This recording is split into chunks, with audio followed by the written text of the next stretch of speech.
Kayo po ba yung nanay ni Raya? Eh, hindi. Kapitbahay lang ako na napag-utusan tignan yung bata kung nakauwi na. Madalas kasing nag-overtime yung mami niya sa opisina. Ah, ganun ba? Kaibigan kasi na anak ko si Raya. Eh, napansin namin na medyo marami siyang pasa. Sabi niya sa amin, nahulog daw po siya sa hagdan. Hagdan? Eh, wala nang second floor yung bahay nila eh. Pero, atin-atin lang. Sinasaktan niya yung bata. Sorry, Mama!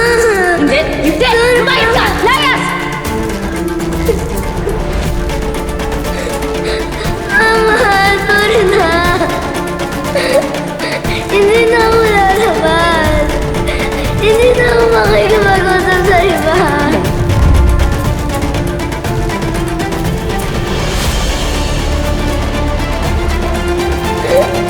Mama!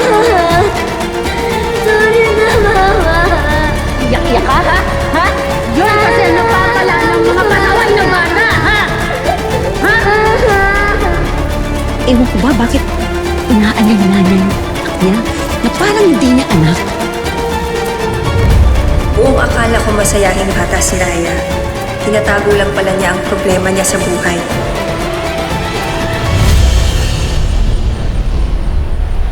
Kawawa naman si Raya.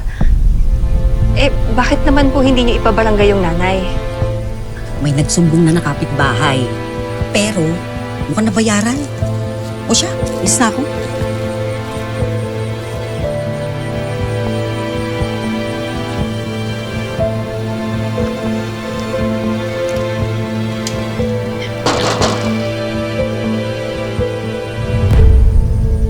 Raya? Raya? Tita Sonia, bakit po kayo andito?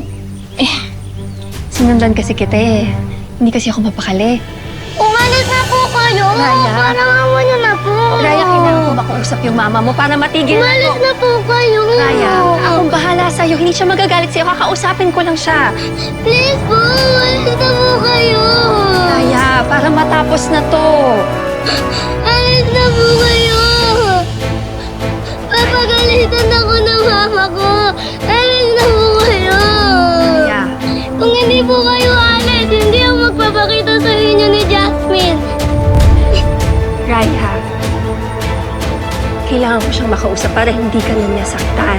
Hindi niyo po naintindihan! Umalis na po kayo! Alis na po!